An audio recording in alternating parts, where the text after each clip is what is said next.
facing here today in the United States Senate. Schumer's ransom note, it's not about keeping the government open. Party. It's pure politics, it's political theater, and every Democrat in this body knows it. With the President of the United States. The American people deserve to know what the Democrats are demanding.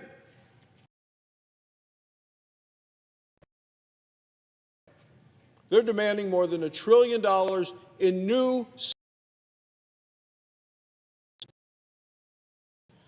They want permanent new spending.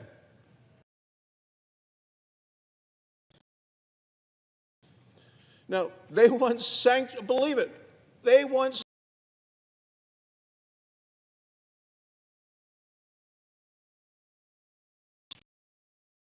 they threatened to defund their Border Patrol.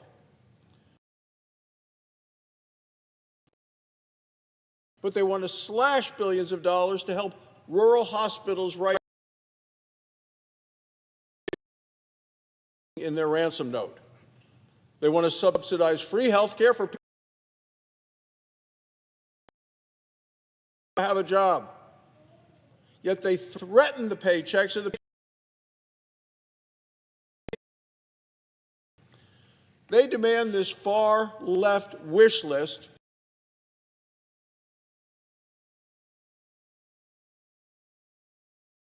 these COVID-era Biden bonus payments. $1 billion to continue these subsidies for these Biden bonus COVID subsidy payments during COVID spending bill. They passed it when they controlled the House. That Biden started these bonus payments, most Democrats extended the payments again in 2022 of 2025. That's about 3 months from now.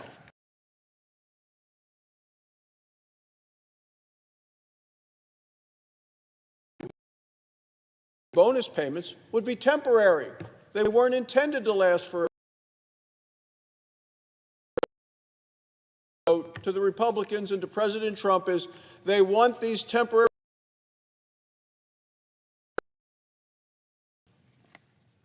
Mr. President, I have here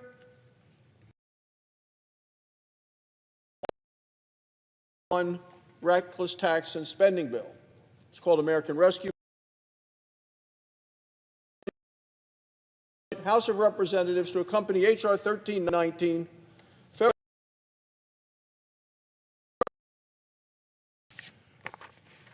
So I copied, instead of going through the whole thing,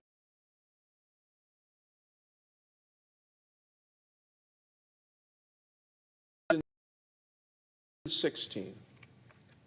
What does it say about these bonus payments? During the public health emergency. It says in the payments, when you turn to the next page, they would go.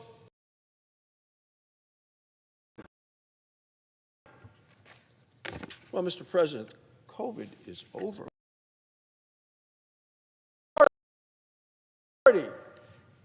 These Biden.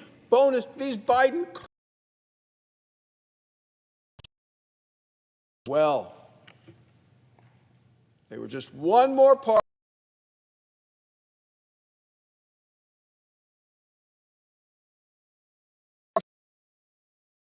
Permanent. To me, temporary means temporary. To keep the government open for 4 short weeks.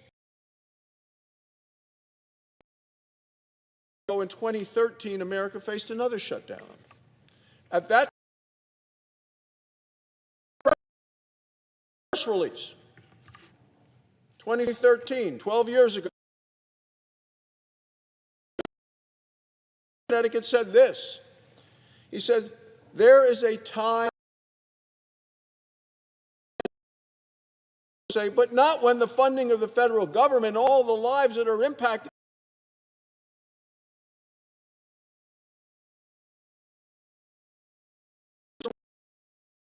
recognize that's exactly what they said 12 years ago. That he condemned here on this floor in his press release 12 years ago.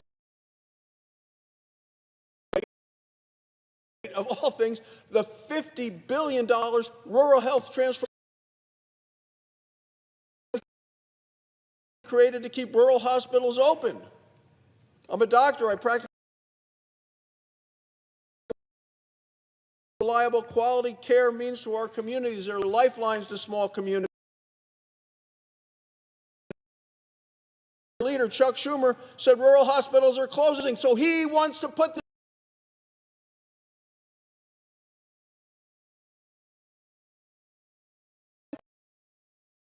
for rural hospitals in America. Mr. President, last week I was at home in Wyoming. I attended a hospital ever in Sublette County, Wyoming.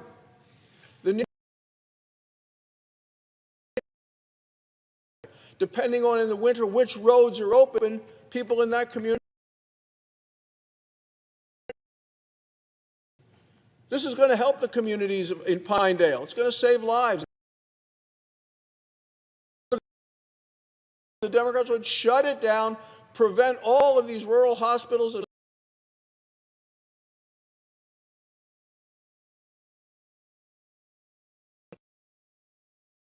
Schumer wants to pull the plug on all of it. It's part of their bill. Let's be honest. The Democrats have a political problem. Down to the government. Their caucus is divided.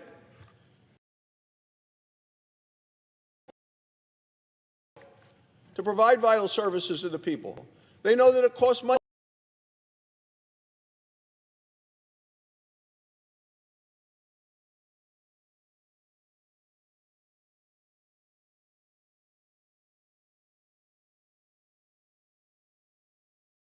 For the Senate in time to pass it.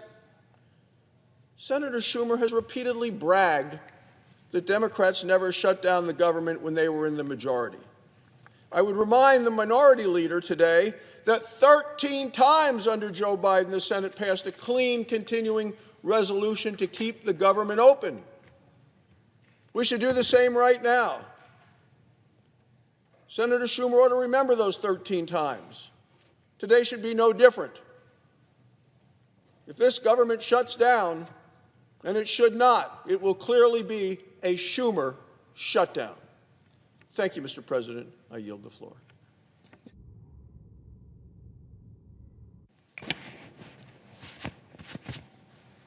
Mr. President. Democrat whip.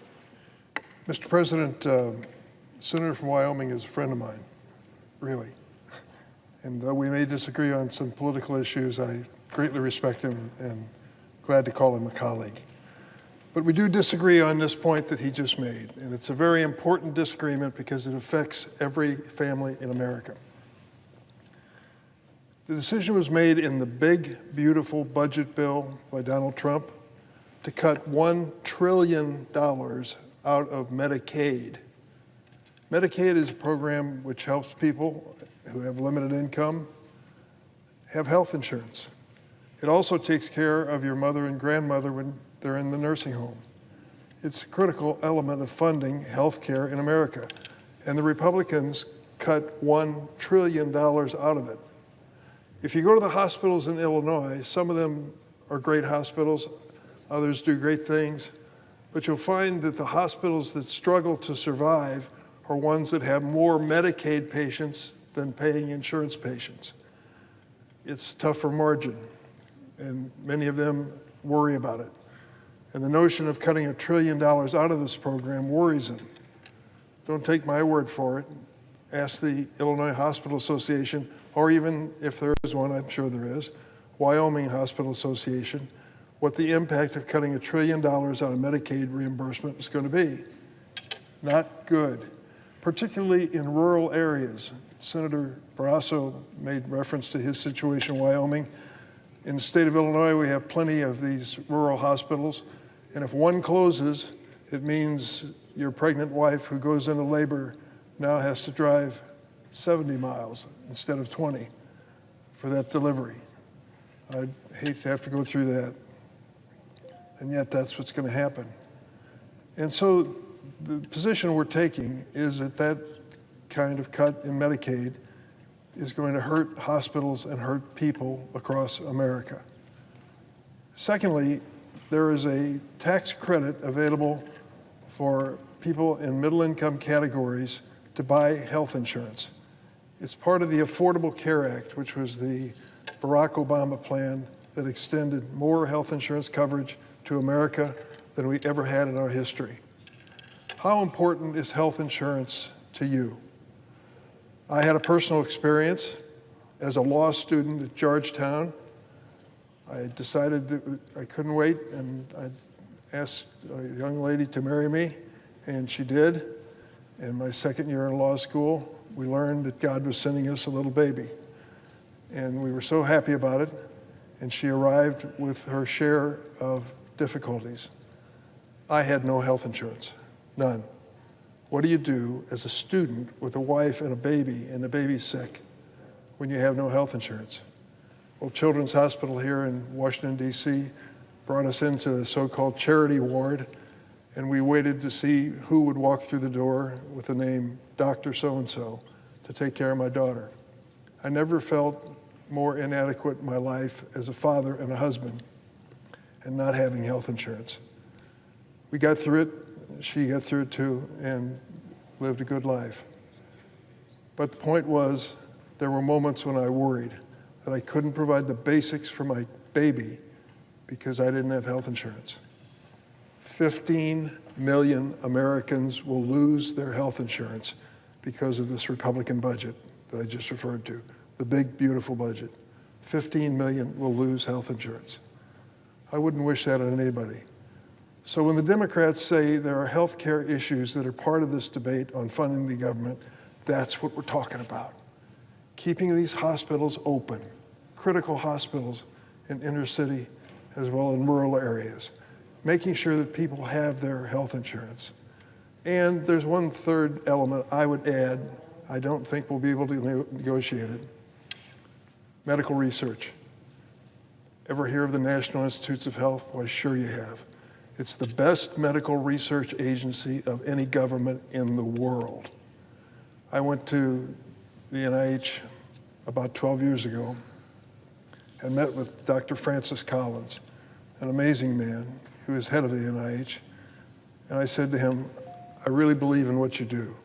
Your research in cancer and heart disease and so many other things makes a difference.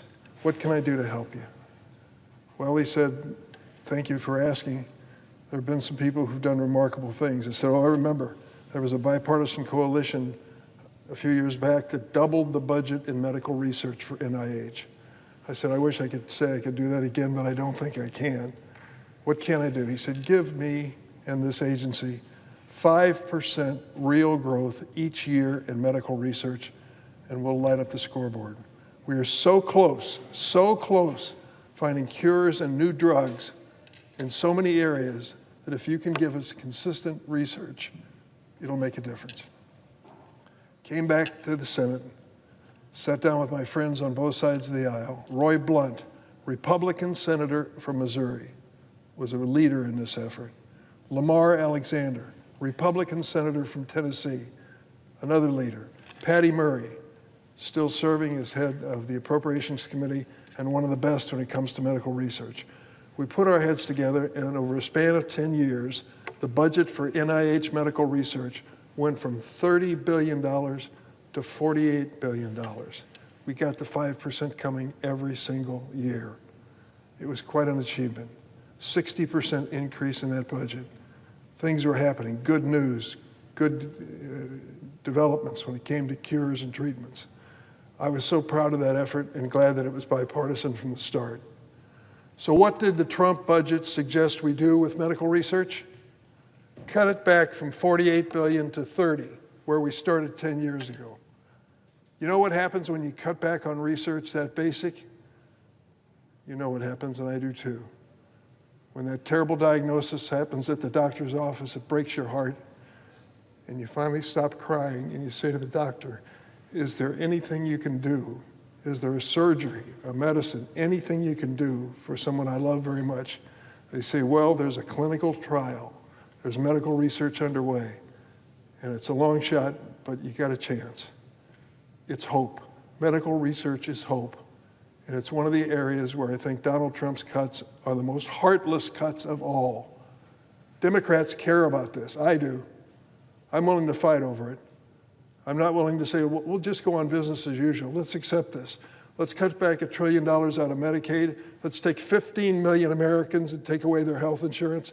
Let's cut back $18 billion in medical research each year, and we'll say it's just a clean, continuing resolution bill. That's what we're fighting over. Is it important?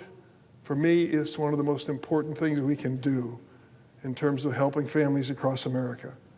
And let me tell you something that's going on. You should know about it. You will soon if you're covered by it. Health insurance has tax treatment that helps you pay the premiums. It makes a dramatic difference. And now, in a matter of days, health insurance companies are going to announce what the new premiums are going to be because of the budget bill, the big, beautiful budget bill of President Trump. They're going to go up dramatically.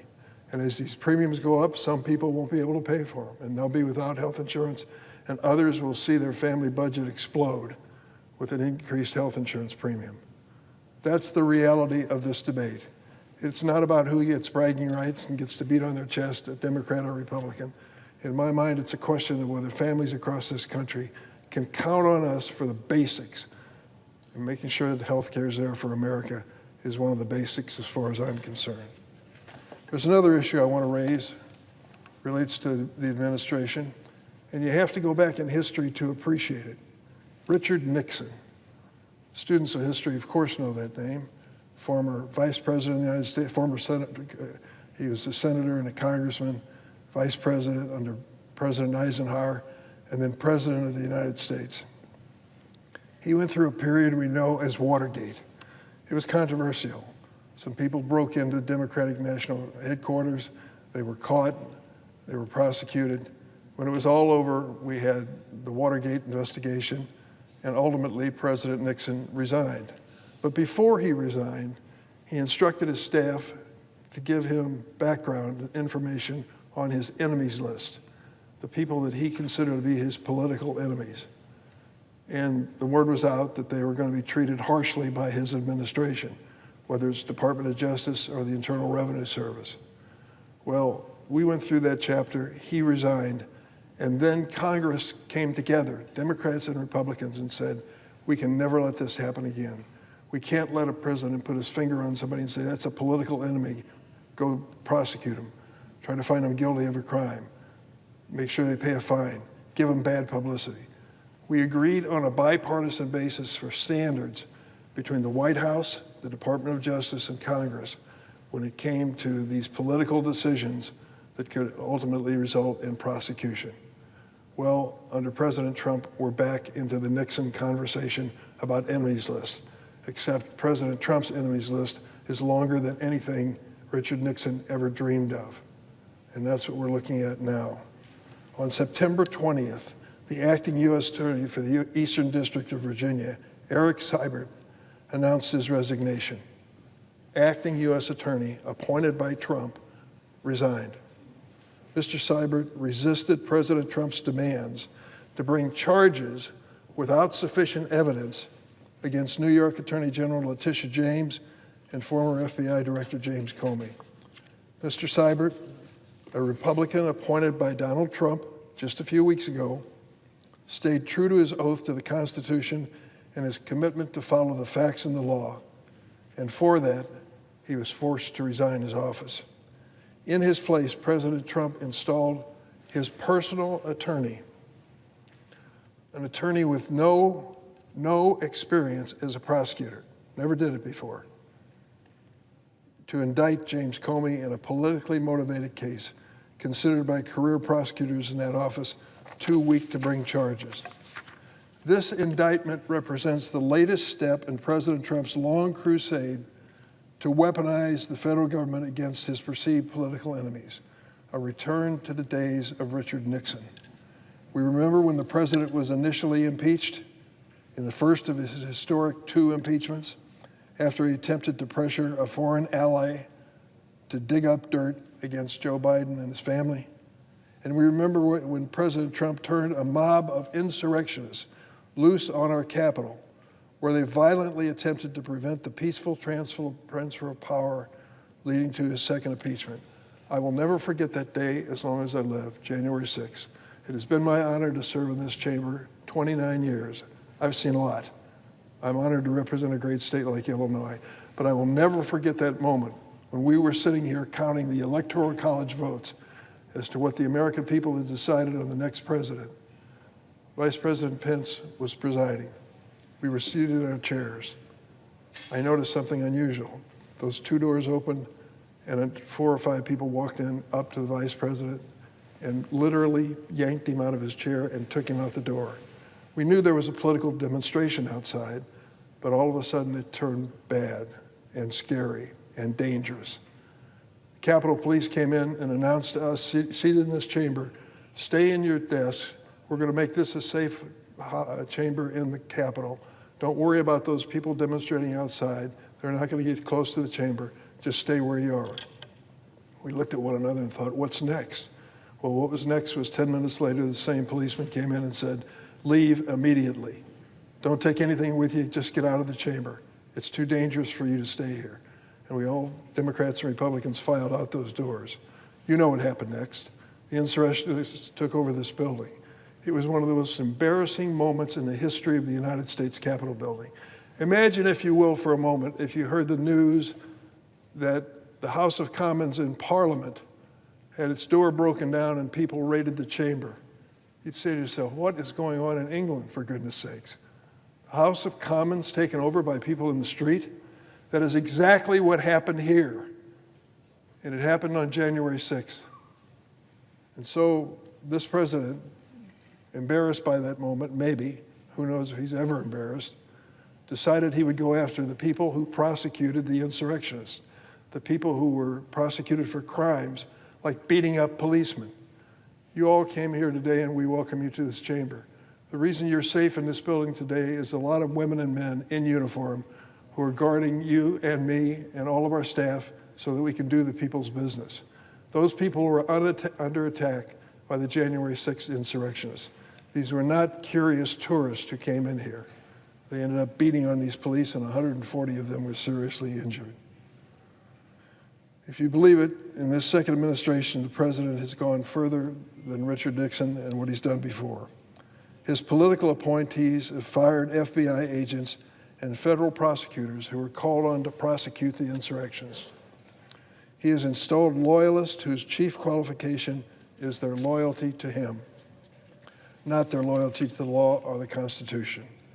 We recently learned a top federal prosecutor in Sacramento was fired after she advised the Border Patrol to comply with a court order. Yes, the Trump administration fired a career prosecutor for following a court order. Never in our history in the history of our country has a president so brazenly demanded the baseless prosecution of his rivals, and he doesn't even try to conceal it or hide it. He glories in this constitutional outrage. In a social media post, President Trump issued a command to Attorney General Bondi, and I quote, "They impeached me twice and indicted me 5 times over nothing. Justice must be served now. We can't delay any longer." He's referring to the prosecution of James Comey. Imagine that, a sitting president commanding his attorney general to prosecute state and federal officials who simply tried to uphold the rule of law. That's exactly what this president is doing. What Richard Nixon was stopped from doing, he is doing.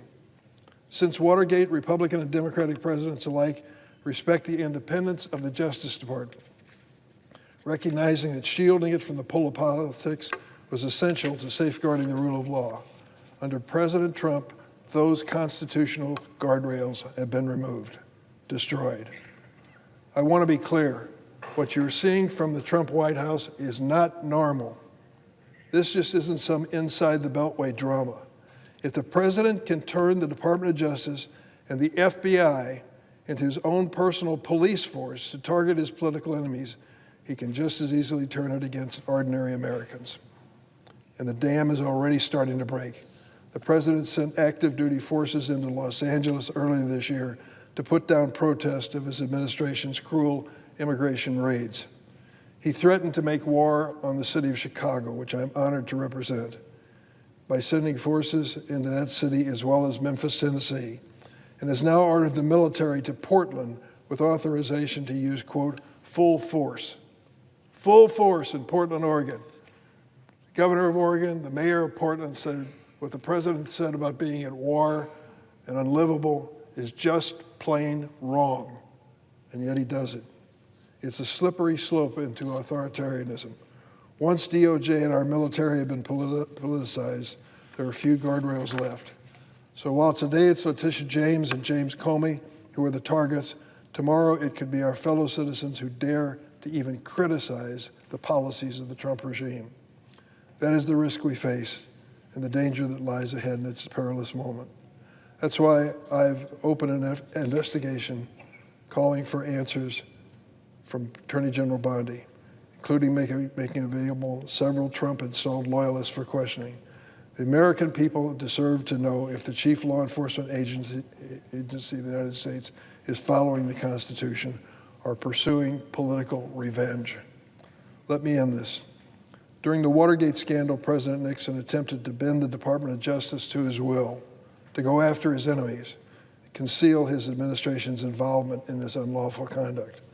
When President Nixon did this, Democrats and Republicans on a bipartisan basis in Congress sounded the alarm together and defended the rule of law.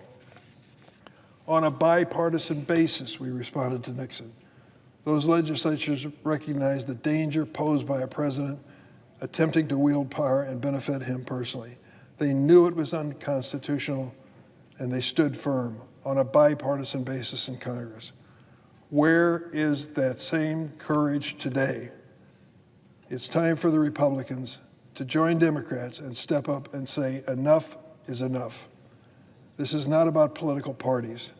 It's about protecting our democracy from a would-be dictator intent on setting it all ablaze to achieve his personal aims. This is a code red alarm for the rule of law. And unless we come together to stop the president's abuses, I fear this administration will continue to corrode our American democracy. My question is this: is there one Republican senator in this chamber who gives a damn? I yield the floor.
senator from Texas. Madam President, are we at a quorum call? We are not. Madam President, I want to begin my remarks this afternoon by reflecting on the tragic shooting at the Dallas ICE facility that happened just last week. One detainee was killed and 2 others were injured by a 29-year-old shooter who was later found dead on the scene from a self-inflicted gunshot wound. This is not the first attack of its kind against the immigration enforcement officials in Texas. In fact, this is a 4th in as many months. 4 attacks against law enforcement officials in the last 4 months. On July the 4th in Alvarado, Texas, assailants opened fire outside an ICE detention facility, wounding an Alvarado Police Department officer in the neck. 10 people were subsequently arrested and charged with attempted murder, while 6 other subjects have been charged with related offenses. 3 days later, July 7th, a man shot at a Border Patrol employee in McAllen as he tried to park his car. He then fired at the Border Patrol annex, attempting to break in before finally being killed in a firefight with Border Patrol agents. In addition to these attacks on law enforcement, we know our country is still reeling from the horrific murder of Charlie Kirk, whose life was taken from him simply for expressing his views and engaging in political dialogue on college campuses. We're beginning to see in our country a level of political violence that is not and should not ever be considered normal. But this is a warning signal about the direction we are heading in as a nation, and it's one we cannot afford to ignore. Many of us are asking ourselves, how did we get here? Well, the answer, it seems, or at least part of the answer, is simple and straightforward. It begins with the demonizing of free speech and the vilification of those who are doing nothing more and nothing less than their duty, which is to enforce the laws on the books. Frequently, these are laws that are passed by Congress on a bipartisan basis and signed into law by the president. And these law enforcement officials are simply enforcing the laws that we have written. The radical base of the Democratic Party seems to be at war with the men and women who actually enforce our laws. And with the same breath, they seem to, from time to time, celebrate mob violence. We all remember the so-called peaceful protests of 2020 that resulted in massive economic losses and harms to businesses. Not to mention that many law enforcement officers were injured or even died as a result of mob violence.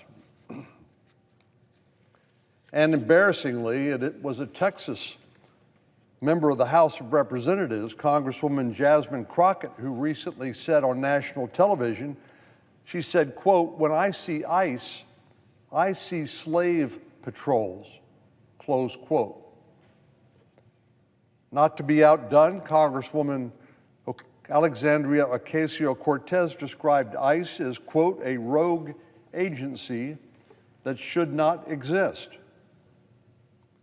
And then there's the former member of Congress, Colin Allred, who called ICE, quote, "un-American and harmful to public safety." These attacks against the men and women who enforce our laws are simply unconscionable, and they've undeniably contributed to getting us in the dangerous place we find ourselves in today. If these individuals and other Democrats truly cared about public safety, they would stand with the Republicans. We would stand united as Americans in supporting our men and women in blue and green, and they would denounce the unprecedented rise in attacks against these law enforcement officers immediately.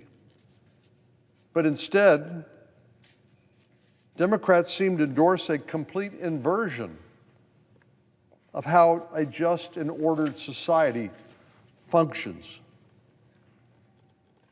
Unfortunately, this is going to require some of our Democratic colleagues to swim against the tide of opinion among their radical base and show some leadership.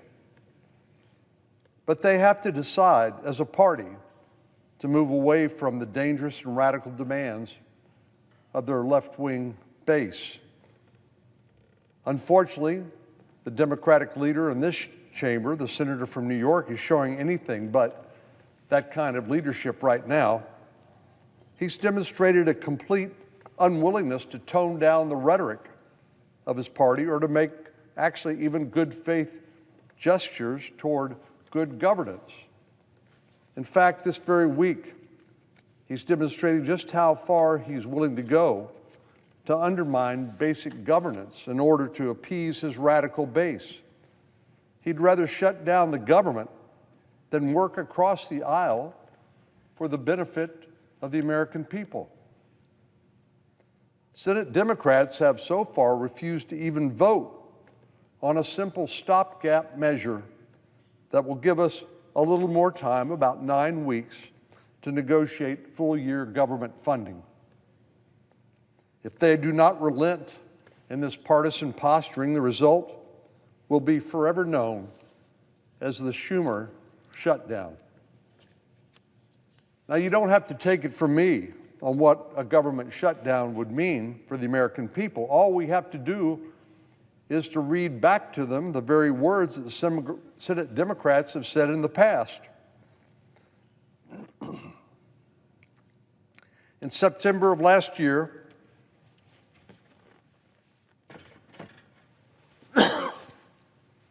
when the shoe was on the other foot,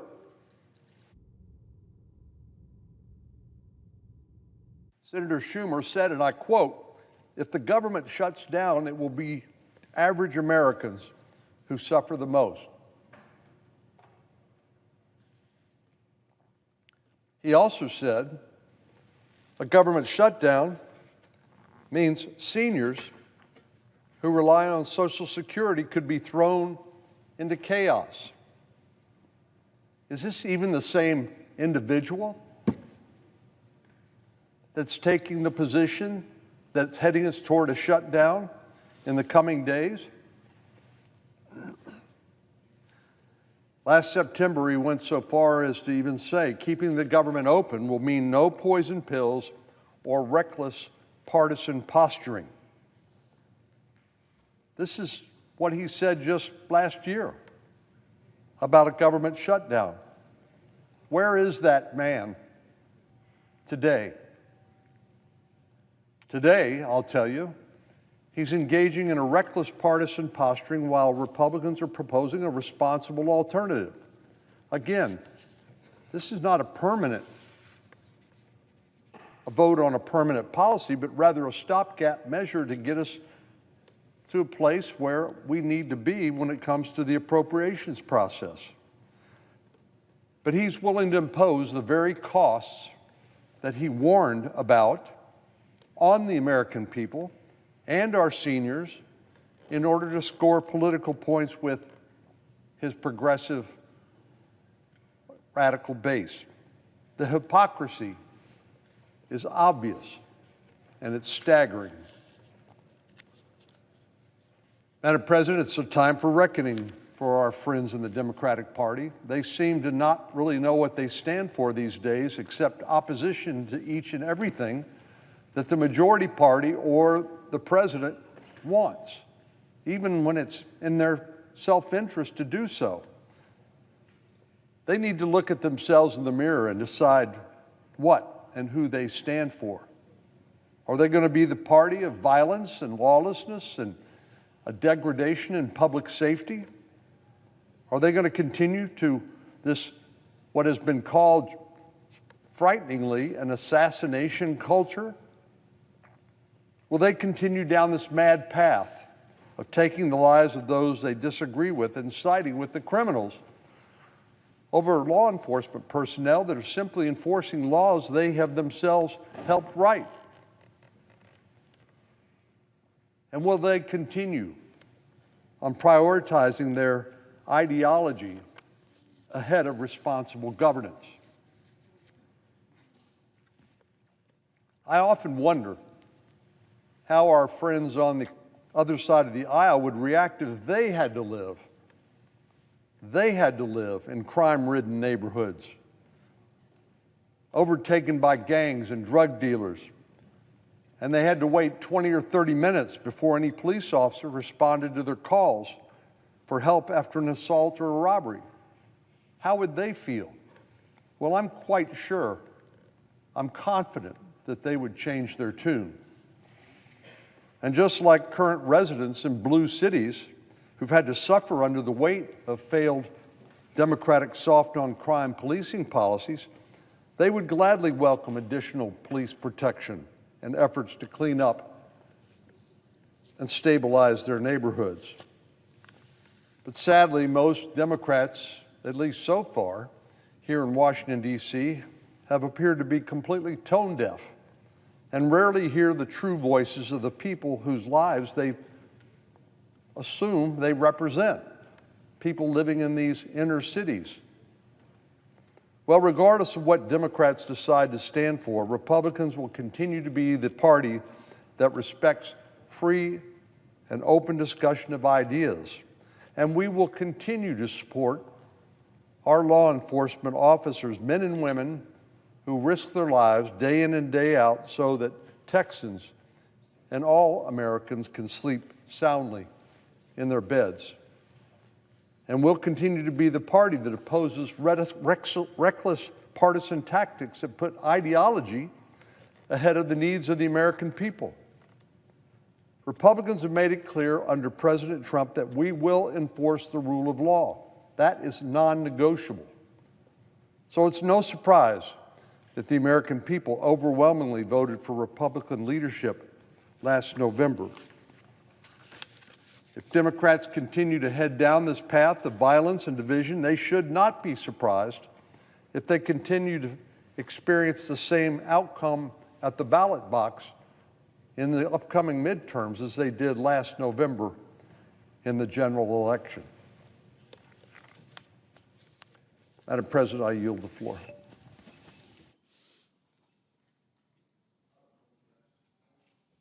The clerk will call the roll. Ms. Alsobrooks.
The senator from Kentucky. I'd like to ask unanimous consent that we vitiate the quorum call. Without objection. This spring, just a few days before Congress enacted the last continuing resolution, which is a spending plan, this resolution that would extend the Biden-era spending levels, President Trump said in a speech that he wanted to do something that hadn't been done in over 20 years, balance the budget. I fully commend him for that and am very supportive of trying to get there. The difficulty is that the spending levels we voted on in March and the spending levels we will vote on again this week don't balance the budget and don't come anywhere close. These are the spending levels that Biden put in place in December before he left office. Most Republicans were critical and condemnatory, and many conservative Republicans like myself voted against these spending levels because they were such that they would lead to a $2 trillion deficit. Well, that is still true. This year the deficit will be right around $2 trillion, and it's because we've continued the Biden spending levels. To balance the budget, Congress needs a much stronger response than the legislation being presented. Critics of excessive federal spending have rightly argued that Congress should return to pre-pandemic levels of spending. When the pandemic came in, spending went through the roof. The economy was shut down. They wrote free checks to all the Americans. Problem is all that was borrowed. There was no money. There was no rainy day fund. Now, there is a way to tackle the budget and to try to balance the budget over time. I have a penny plan budget that I've been introducing for several years. We have not gotten any Democrat support, but we've gotten over half of the Republicans to support it. My penny plan would balance over about a 5-year period and would return spending almost immediately to what would be a pre-pandemic level. 6 months ago, though, when the current continuing resolution was passed, Republicans were told that we were just clearing the decks. This was going to be temporary, and that we would be then bold and present budgets that would be cutting spending. Once President Trump was in office, with a Republican majority in the Senate and the House, we would finally address spending levels. And would you know it, getting serious about a balanced budget is not on the agenda this week. There really isn't any serious change. What we're talking about is a continuing resolution that continues the Biden spending levels. These spending levels this year have led to almost $2 trillion in deficit and are projected next year to lead to $2.1 trillion in deficit. In addition, we will also be voting on something called an automatic continuing resolution proposal. This is the idea that rather than government shut down, it would just continue spending the same amount of money. In theory, I like the concept. I just don't really like continuing Biden-era spending levels because they never balance, not over 5 years, not over 10 years, really never. The lines never cross. So sure, you would keep government open, but you would keep government open and spending the same amount we do currently, which is out of control and not defensible. So keeping the government open while continuing $2 trillion deficits hardly seems desirable. Rather than the relentless fury to tackle the debt, which is what we were promised with a Republican majority, the powers that be have once again waved the white flag of surrender by failing to present the American people with legislation that would make the cuts necessary to balance the budget. Under the proposed continuing resolution or the automatic continuing resolution we will vote on tonight, the budget never balances.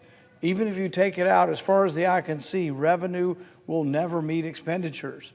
So it's just not something I can support, and I don't think it's a conservative proposal.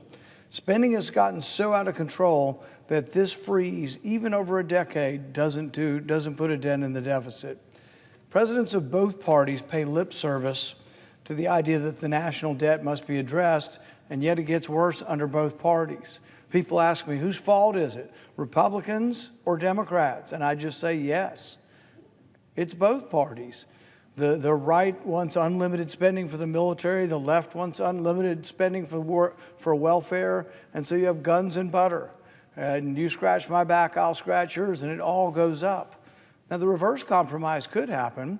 You could actually cut a little bit from the military side and a little bit from the welfare side, and really everybody would get a little bit of a haircut across the board, and you could balance your budget that way.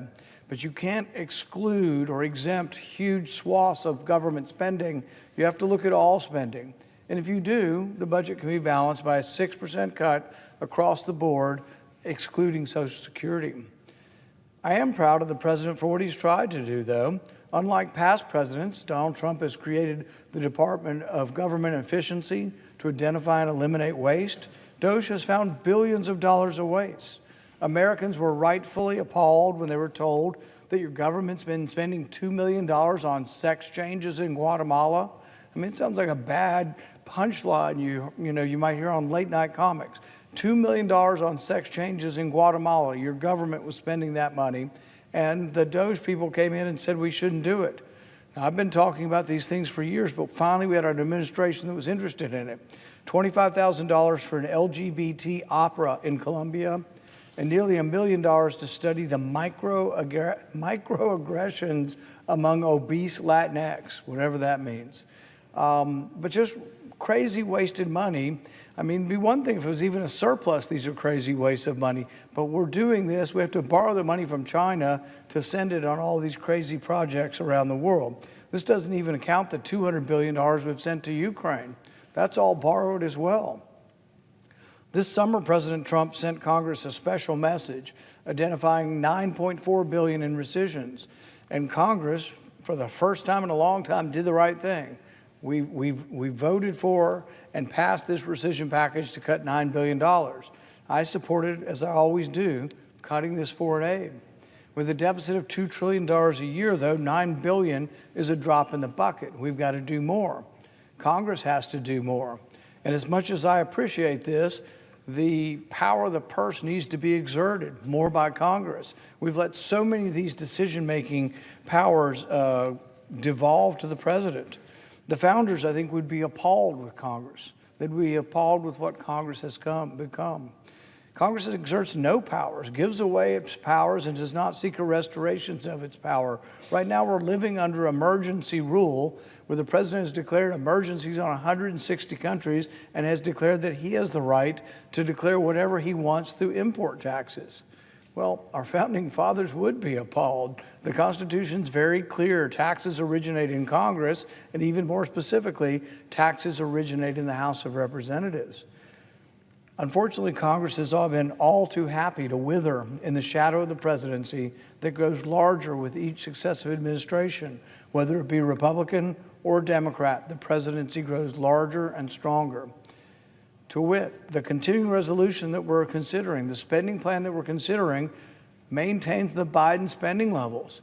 So if you remember there was an election, you remember the Republicans all said, Bidenomics and Biden inflation and Biden spending, were against all that. That was kind of what the election was decided on.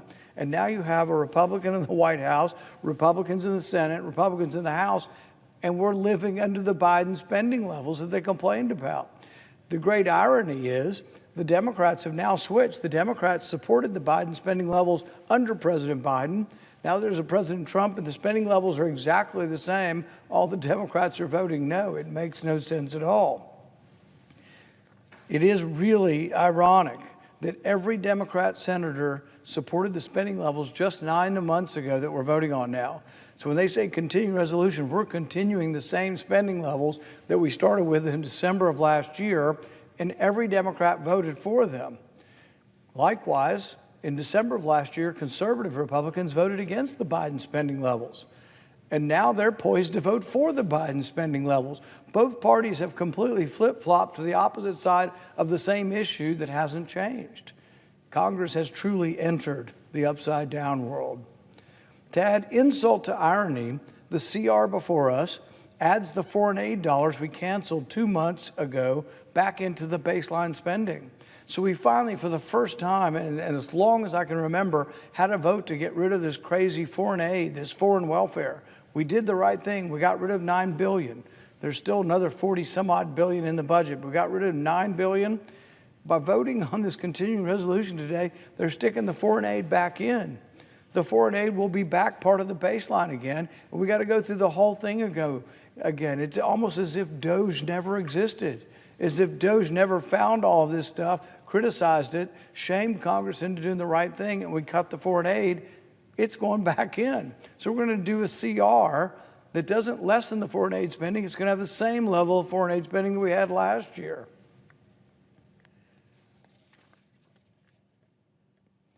I'm not going to fall for this trick, and conservatives shouldn't either. As Jefferson tells us, our job is to be eternally vigilant. What the country needs is a bipartisan effort in Congress to reclaim the power of the purse and to do what is necessary to eliminate duplicative spending, wasteful spending, and spend only what we can afford. We have some programs here that were begun 40 years ago, authorized, and people said, we're going to solve the problem of homelessness 40 years ago. The programs haven't been reauthorized, and we just continue living on. And then every year or so, someone will go, wow, we have a homeless problem. Why don't we get another government program to build homes? They did this in California recently. They spent $27 billion over a 7-year period. You know what the average unit cost for the affordable housing was? $1 million a unit. That's the history of government, the incompetence of government, that they're going to build houses for poor people, and it turned out costing them $1 million a unit to build houses for poor people. Just 2 weeks ago, a majority of the Republican caucus actually did vote for my 6-penny plan. The penny plan, as I've said, is to cut spending across the board. It's how we would actually finally balance the budget, is this compromise that everything needs a little bit of a haircut. Unfortunately, we've gotten no Democrat support for it, but we also have gotten about a third. We got a little over half the caucus, but probably a little over a third, 40% of the caucus is still believing that we should just keep spending levels as they are or continue to increase spending. So we're not quite there yet. There's not quite enough fear of where we are. But $37 trillion in debt is not something to be sneezed at. You know, we're adding at $2 trillion a year. The interest alone is about $1 trillion. Some people have made the argument that a country can no longer remain strong when its interest payment on its debt exceeds its actual spending to defend itself, the military spending. So I think we're really at a tipping point. Everybody comes to us for money. Everybody's got their hand out. Everybody wants more out of us. You know, from Israel to Israel's neighbors, everybody's got their hand out. Everybody wants more money from us. And I think it makes no sense for us to be borrowing it from China to give it to other countries, no matter how good the request is. So the plans that have been presented before us, we had 2 plans presented, a Republican plan and a Democrat plan. Which one adds debt? Yes, both of them. The Republican plan will add $2 trillion in debt next year if we continue spending at the same level. The Democrat plan said we want another trillion on top of that, so it would be a $3 trillion deficit next year. So neither party is serious about this, but there is an alternative when we get enough Republicans, and that's the penny plan that I've been offering for several years. It balances it by gradually reducing spending just a little bit each year. But by supporting yet another continuing resolution at the current spending levels, Republicans are essentially signing off on the fiscal policies of the Biden administration.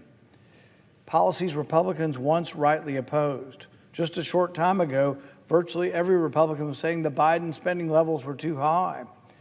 But given that this continuing resolution will add another $2 trillion deficit next year, this plan, the Biden level, should be a non-starter. However, the legislation before us today is being presented as a solution to dysfunction, but in reality is just papering over the cracks. This measure is not a reversal of the status quo. It is the status quo. It does nothing to address our debt. It does nothing to divert our trajectory that is bankrupting this nation. This is not some theoretical debate. This is math. This is what will happen. This is what happened last year and is going to happen again, $2 trillion in additional debt. We bring in about $4.7 trillion, we send $6.7 trillion. We're spending $2 trillion more than comes in. This isn't like an emergency. This isn't even the excuse of the pandemic. This is routine business, routine status quo, $2 trillion in deficit every year. And if we stay on this path, if we keep spending like we did during the pandemic or under the Biden administration, we are guaranteeing a future of higher inflation and crippling debt for our children and grandchildren. We're running out of ways to fix this. We're running out of time. The CBO projects that within the next 10 years, that mandatory spending, this is all the welfare programs, and interest alone will exceed revenue. We're getting pretty close to that now, so think about that. We vote on a budget that's not mandatory spending. Military spending is considered to be discretionary, and then there's a bunch of discretionary welfare. Military is a little bit more than the welfare. That's the budget we vote on. But then you have mandatory spending, which is Social Security, Medicare, Medicaid, food stamps, and then interest on the debt. That essentially is equal to what comes in. The taxes that are coming in equal the mandatory spending. So when we actually do produce a budget, which isn't very often, the stuff we are spending is almost entirely borrowed. So if you look at the discretionary spending budget, it's about $1.8, $1.9 trillion. That's the debt. That's what the debt is. The debt is essentially equivalent to the discretionary spending. So the mandatory programs, the welfare programs have gotten so big and they grow with such abundance each year, and we've added in healthy, young, healthy, able-bodied people to these programs that really shouldn't be on welfare. You've added these people in, and it's consuming all of your taxes. So there's really, everything else is being borrowed. Entitlement programs and interest will consume every single dollar within a year or two that comes in tax revenue. Imagine if you were running your household that way. No money left for food, clothing, shelter unless you take out a loan every single year forever. That's what we're doing. You really can't live that way. You can borrow if you want to borrow to buy a house, but the bank holds the house. But you don't borrow money to pay rent for your apartment. You don't borrow money to pay for your groceries. You have to actually earn that money and have enough for your daily living expenses. We're to the point where we're borrowing for the daily living expenses of government. My amendment that I have offered to this would take the automatic renewal that prevents us from shutting down, take the automatic renewal and put in the penny plan numbers, so what you would actually have is not running the government at the same level, at the Biden levels. You would actually reduce spending by 6%. I'm fine to make it automatic. I'm fine to let it kick in and go on so we don't shut the government down and we avoid the chaos and the discomfort of having government shut down, but we shouldn't keep spending the same amount of money. That would be like abdicating our duty just to spend the same amount. But if we were to use my penny plan budget, we would be returning to pre-pandemic spending levels, a significant cut, and it would put us on the path to balancing our budget within 5 years. The government, though, has lost sight of its priorities. The American people are the ones paying the price. The big spenders don't tell you the truth. They don't tell you that it's all borrowed. They don't tell you that you're being ripped off by inflation. They don't tell you that, well, gosh, we're going to give you all this stuff, but it has a cost. Really, nothing really is free in life. There is really not any possibility of getting something for nothing. What you get from government through borrowed money, you pay for through inflated prices. The inflation of the Biden years didn't go away. Over the last 3 or 4 years in the grocery store, a lot of the meat and the different items in the grocery store went up 20%. When they say inflation is slowing down, that means we're just not adding more to it. But if you don't make 20% more than you made 4 years ago, you're being ripped off. You're being ripped off by inflation. It wasn't that long ago that my colleagues, at least on this side of the aisle, stood united in opposition to this fiscal recklessness. It wasn't that long ago that we drew a line in the sand on debt and the debt ceiling, that we demanded spending caps, that we said we wouldn't mortgage our children's future to fund today's political convenience. Now some seem content to roll over and lock in the very policies that we ran against. I won't do that.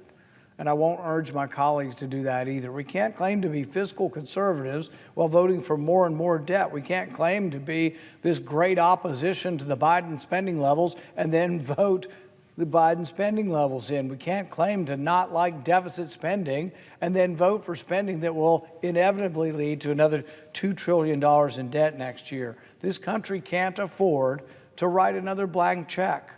We can't afford to lock in the fiscal mistakes of the past. We need real reform. We need it now. We need to return to the principles of limited constitutional government. If we obeyed the Constitution, most of the nonsense, most of the spending that goes on up here really isn't authorized under the Constitution. If we return to the Constitution, the principles of limited government, responsible budgeting, and economic freedom, we'd have a balanced budget again. We need to start today.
Senate 2806.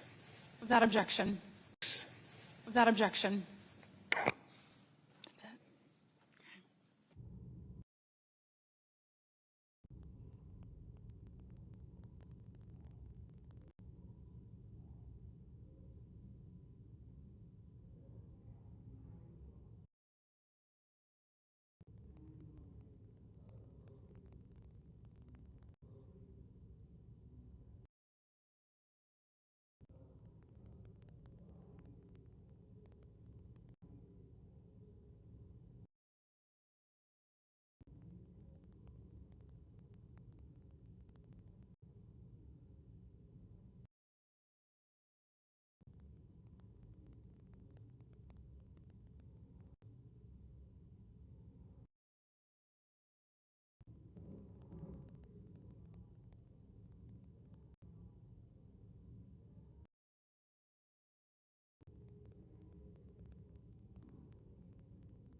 Or not?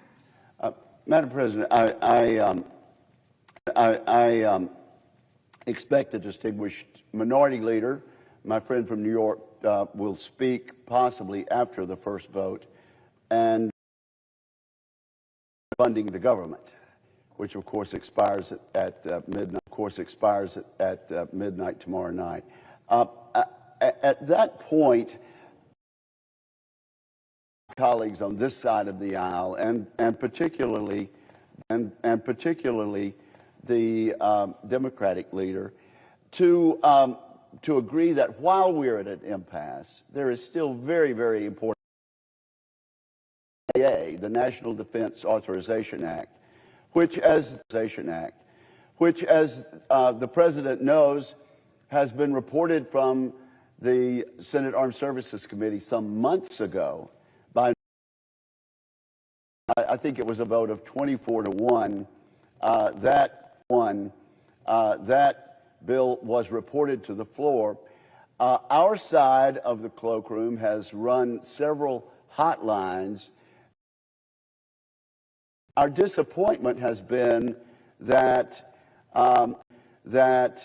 while the distinguished ranking member of the Armed Services Committee has been willing to proceed, and a number of our friends on both sides of the dais, Republican and Democrat, don't have engagement yet from the minority leadership. And so I simply want to the senator from New York about when he does speak. While we're at an impasse, it seems to me a reasonable thing to do to bring the highly significant bill to the floor.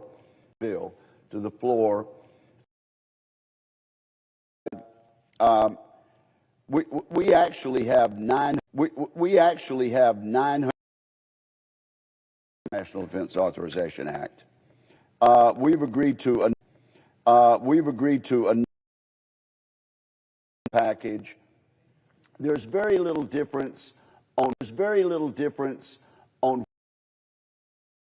And it just seems to me that of protecting the United States, enacting this very important legislation, the changes we need so that we're not doing last decade's type of national defense, but doing our job under the Constitution to make sure the United States is strong. So I would make that request to my Democratic friends and to my Republican friends, most of whom on our side are ready to proceed and have been ready to proceed on the National Defense Authorization Act. And I yield the floor, Madam President.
Motion to invoke cloture. Cloture motion. We, the undersigned senators, in accordance with the provisions of Rule 22 of the Standing Rules of the Senate, do hereby move to bring to a closed debate on the nomination of Michael G. Waltz of Florida to be representative of the United States of America to the sessions of the General Assembly of the United Nations. Signed by 17 senators. Under the previous order, the mandatory quorum call under Rule 22 has been waived. The question is it the sense of the Senate that the debate on the nomination of Michael G. Waltz of Florida to be representative of the United States of America to the sessions of the General Assembly of the United Nations during his tenure of service as representative of the United States of America to the United Nations shall be brought to a close? The yeas and nays are mandatory under the rule. The clerk will call the roll. Ms. Alsobrooks, Ms. Baldwin, Mr. Banks, Mr. Barrasso, Mr. Bennett, Mrs. Blackburn.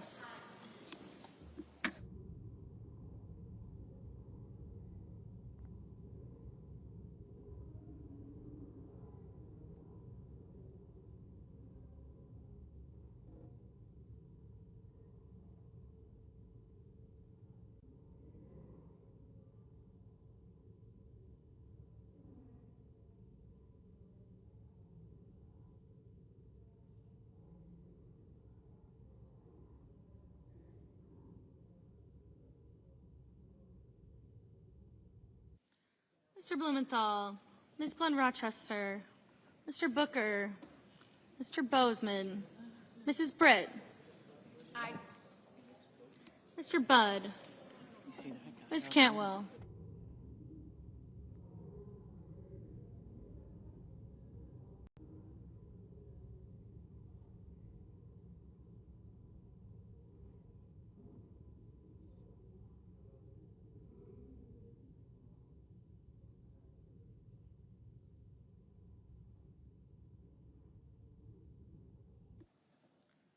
Mrs. Capito, Mr. Cassidy,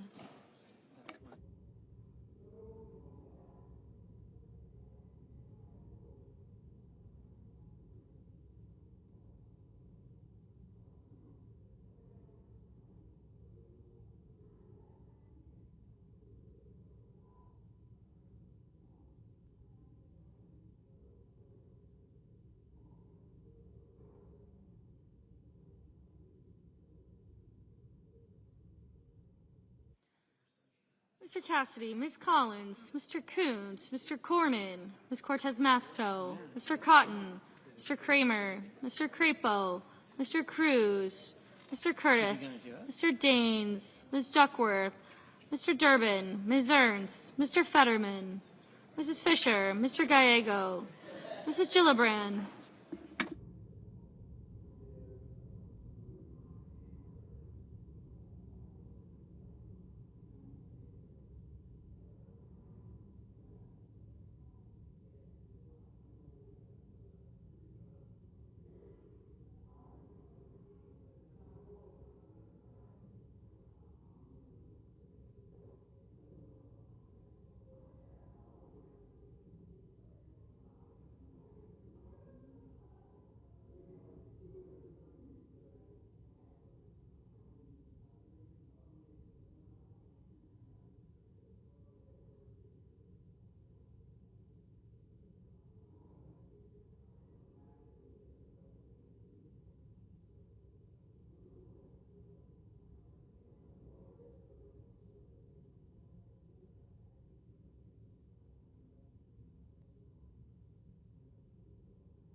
Mrs. Gillibrand, Mr. Graham, Mr. Grassley, Mr. Haggerty, Ms. Hassan, Mr. Hawley, Mr. Heinrich, Mr. Hickenlooper, Ms. Hirono, Mr. Holven, Mr. Husted, Mrs. Hyde-Smith, Mr. Johnson, Mr. Justice, Mr. Kane, Mr. Kelly, Mr. Kennedy,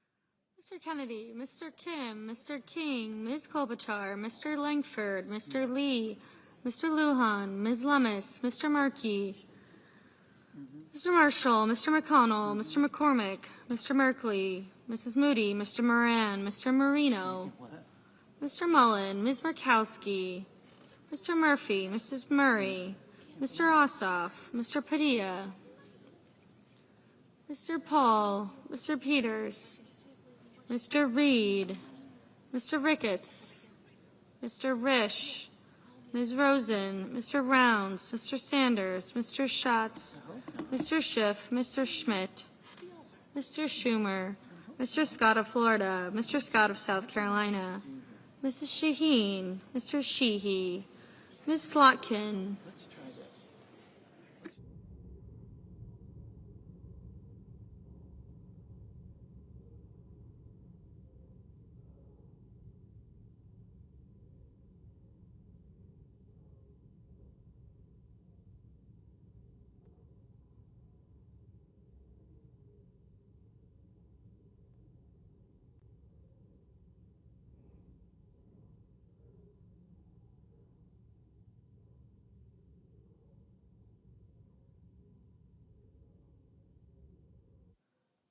Ms. Smith, Mr. Sullivan, Mr. Thune, Mr. Tillis,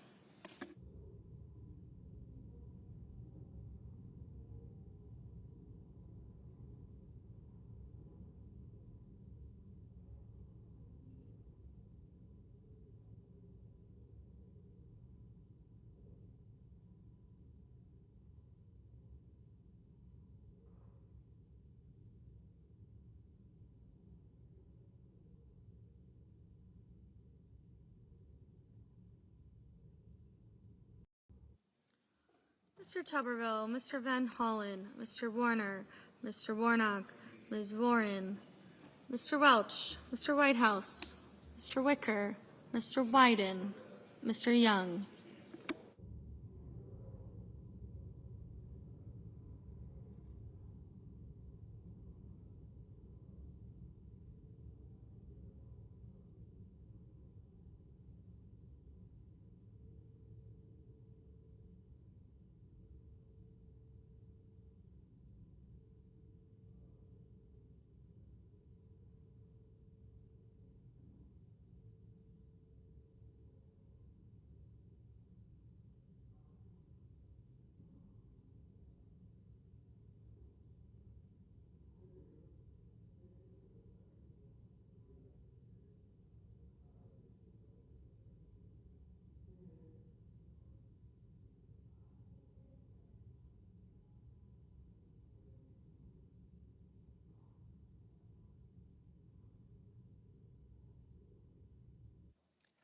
Senators voting in the affirmative: Blackburn, Britt, Cornyn, Crapo, Daines, Fetterman, Fisher, Grassley, McCormick, Tillis, and Wicker.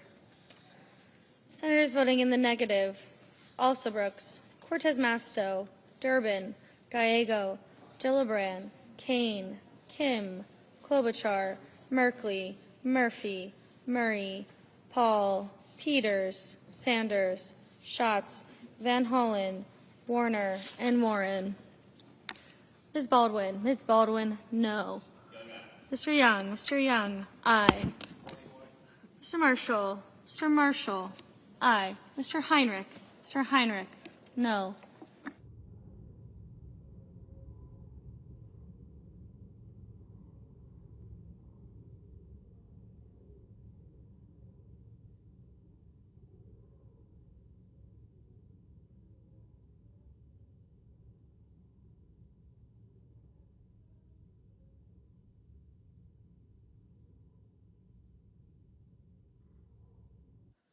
Mr. Budd?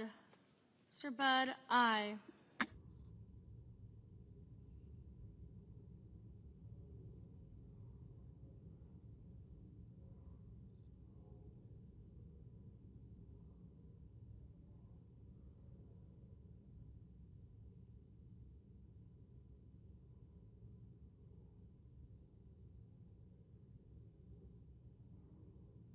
Mr. Marino? Mr. Marino? Aye.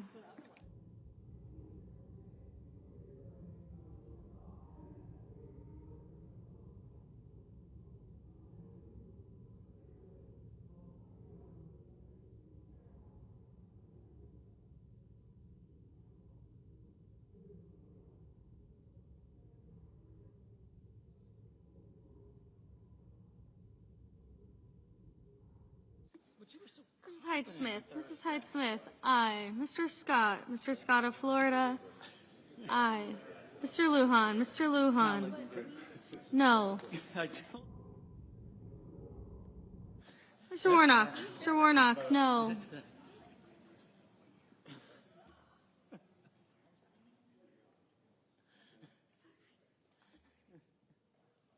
Mr. Langford? Mr. Langford? Aye. Mr. Bennett? Mr. Bennett? No. Mr. Ossoff? Mr. Ossoff? No.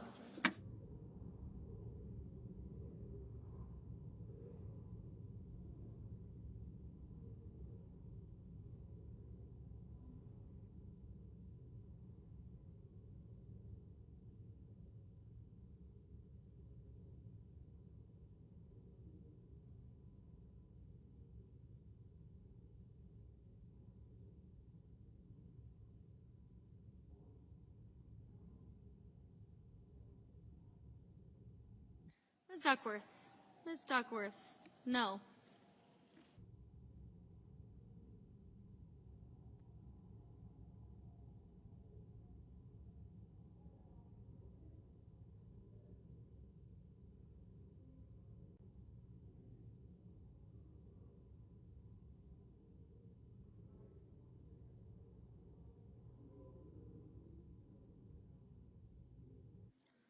Mr. Booker? Mr. Booker? No. Mr. Scott? Scott of South Carolina? Aye. Ms. Hassan? Ms. Hassan? No. Ms. Smith? Ms. Smith? No.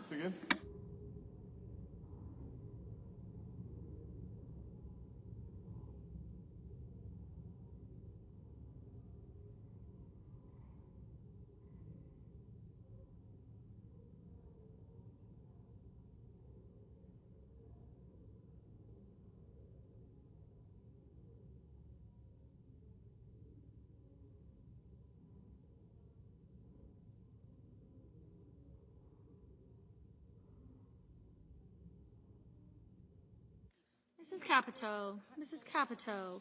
Aye.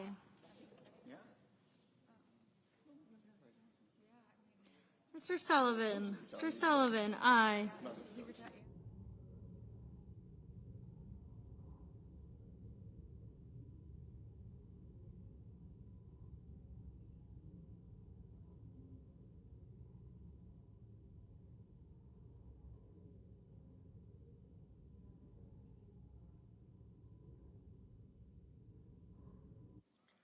Mr. Johnson? Mr. Johnson? Aye.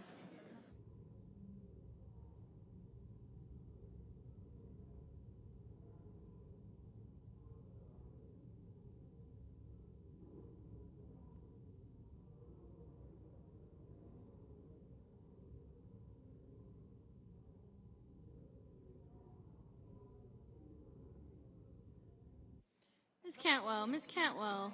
No. Mr. Reed? Mr. Reed? No. Mr. Barrasso. Mr. Barrasso. Aye.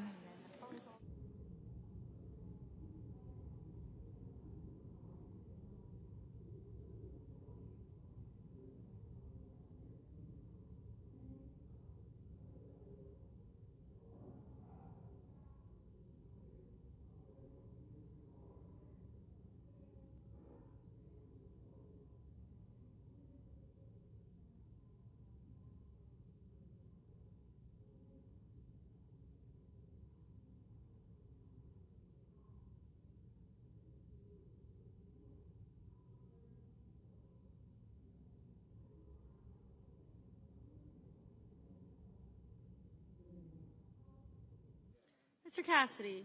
Mr. Cassidy. Aye. Mr. Justice. Mr. Justice. Aye.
Mr. Padilla.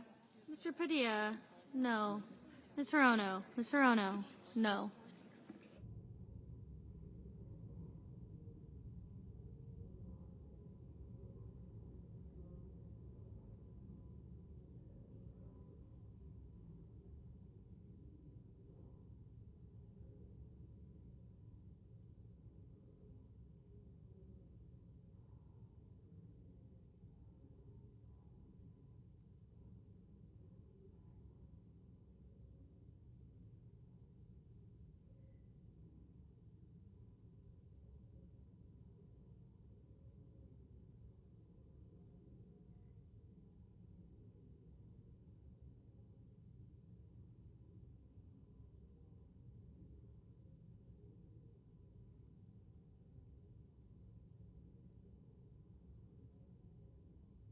Mr. Kramer. Mr. Kramer. Aye.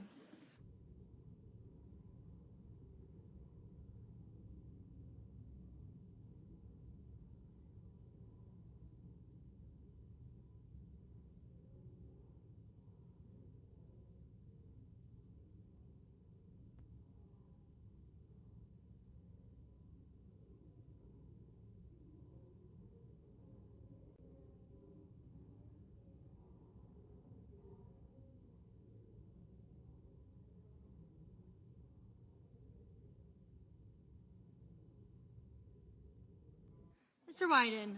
Mr. Wyden. No. Mr. Welch. Mr. Welch. No. Ms. Collins. Ms. Collins. Aye.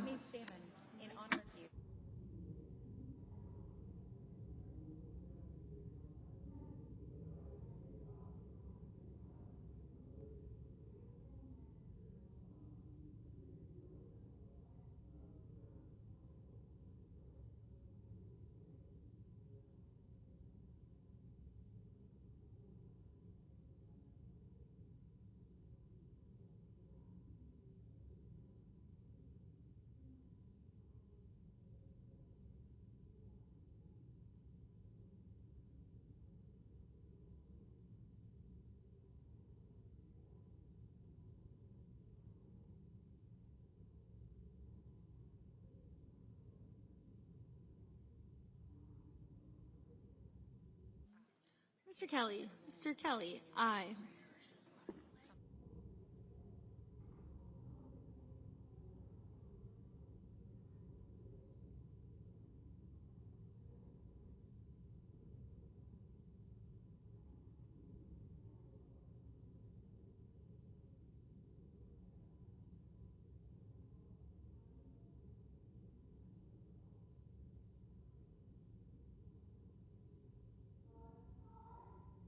Ms. Lummis. Ms. Lummis, aye.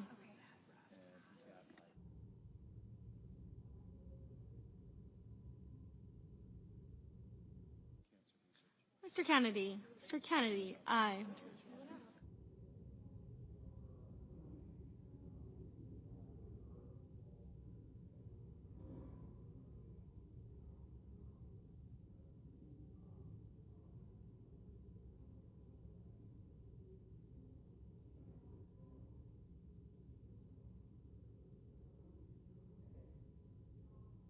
Mr. Banks. Mr. Banks, aye.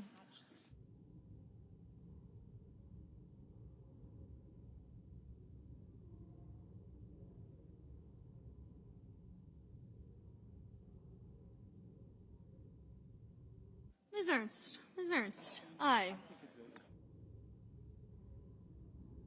Ms. Blunt Rochester. Ms. Blunt Rochester, no.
Mr. Graham.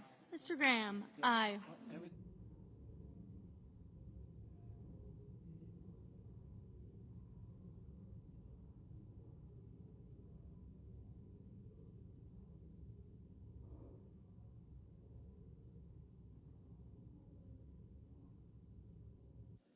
Mr. Bozeman. Mr. Bozeman, aye.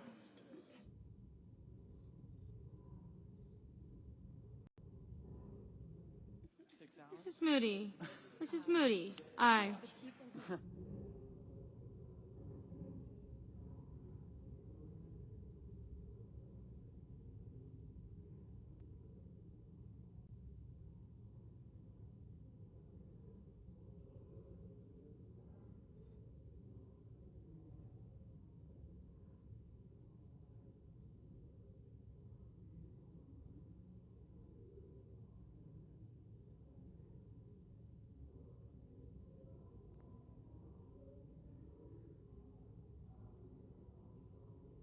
Mr. Markey. Mr. Markey, no.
Mr. Moran. Mr. Moran. Aye.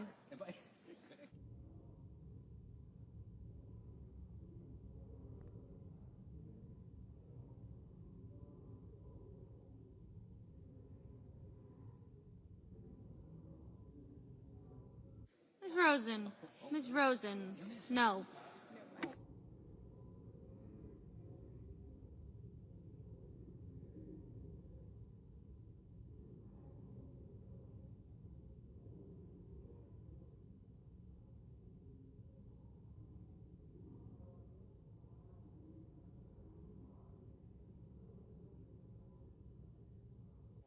Mr. Cotton. Mr. Cotton. Aye. Mr. Ricketts. Mr. Ricketts. Aye.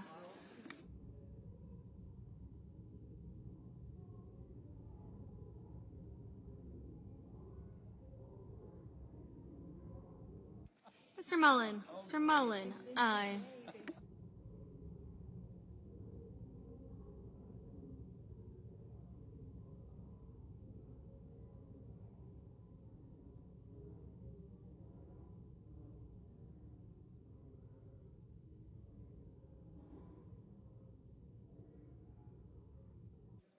Mr. Rounds. Mr. Rounds. Aye.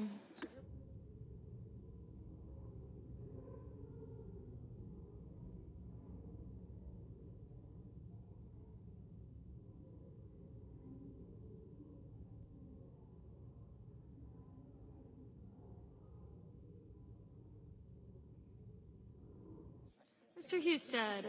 Mr. Husted. Aye. Mr. Schmidt. Mr. Schmidt. Aye. Mr. King. Mr. King. No. Mr. Hickenlooper. Mr. Hickenlooper. No. Mrs. Shaheen. Mrs. Shaheen. Aye.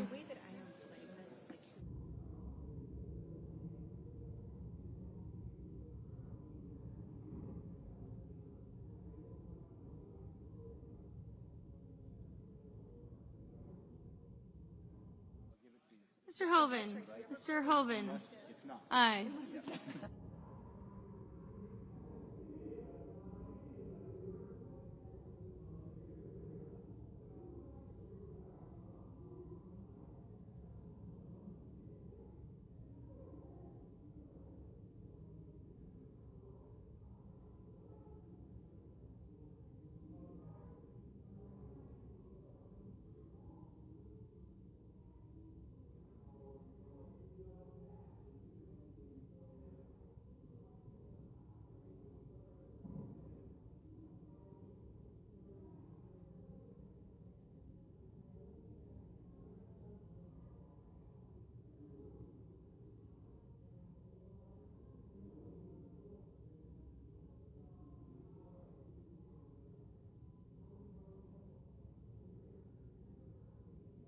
Mr. Coons. Mr. Coons. No.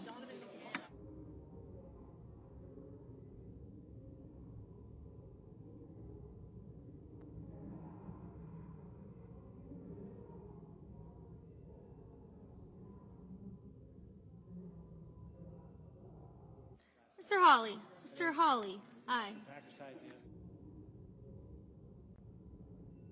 Mr. Blumenthal. Mr. Blumenthal. No. Mr. Curtis. Mr. Curtis. Aye.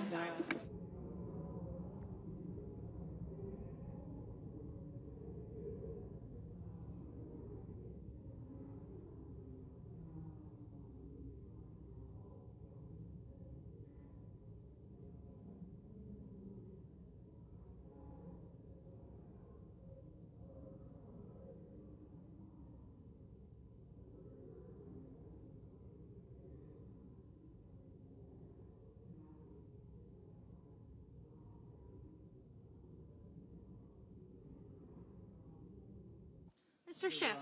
Mr. Schiff. No.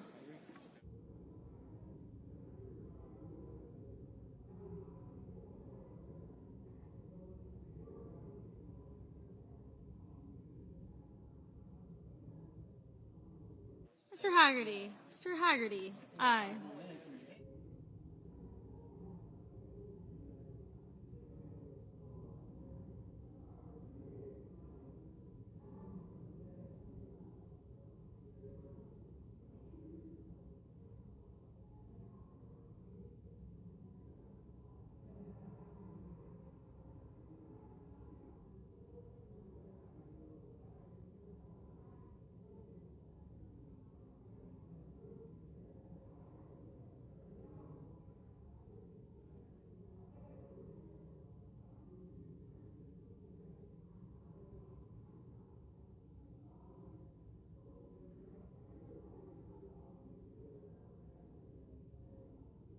Mr. Sheehy.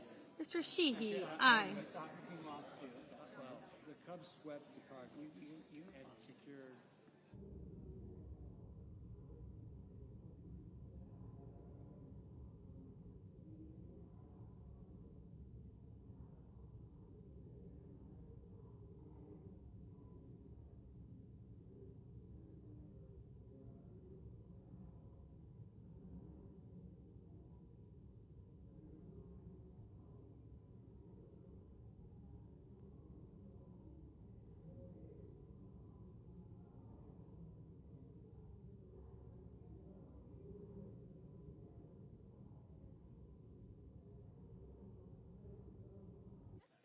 Mr. Lee, aye.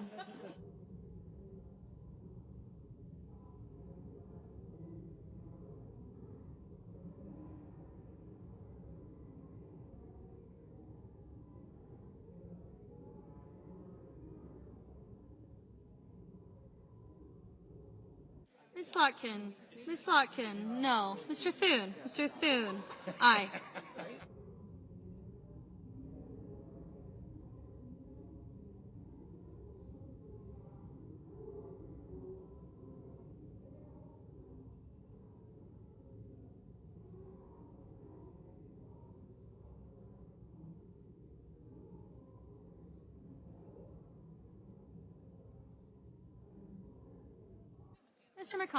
Mr. McConnell, aye.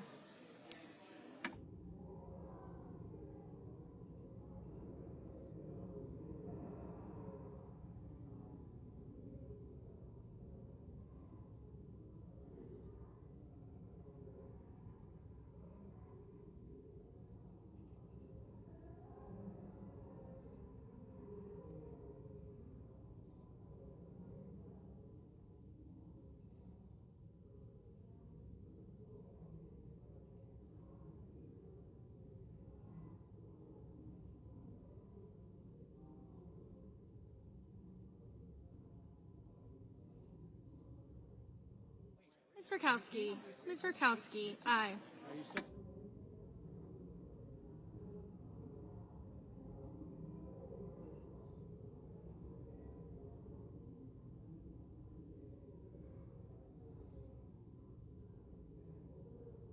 Mr. Risch, aye.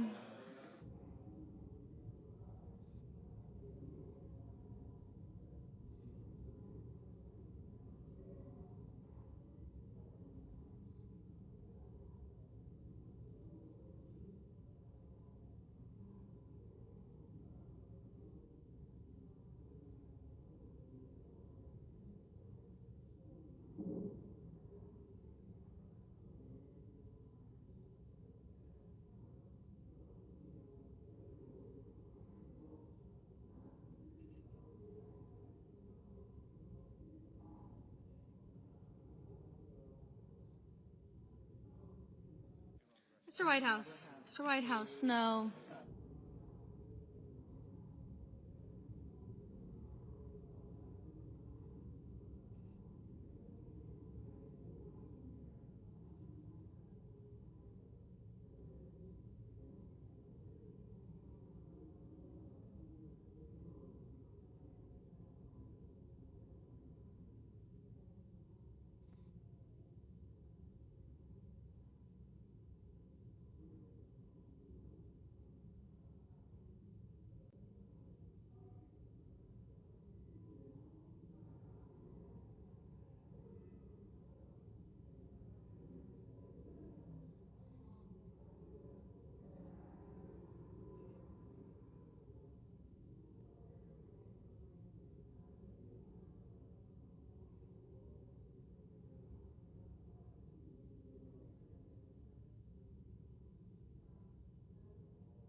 Mr. Schumer.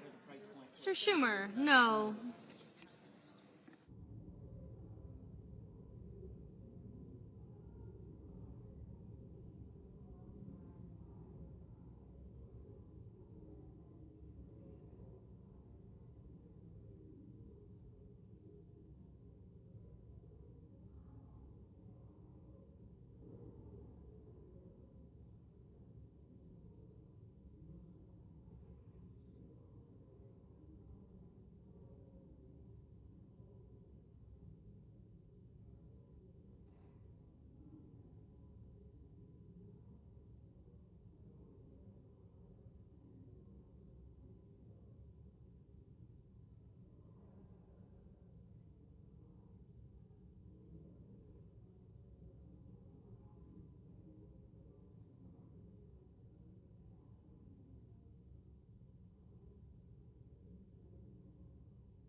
Mr. Cruz. Mr. Cruz, aye.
On this vote, the yeas are 54, the nays are 45, and the motion is agreed to. The clerk will report the nomination. Nomination, Department of State, Michael G. Waltz of Florida to be representative of the United States of America to the sessions of the General Assembly of the United Nations.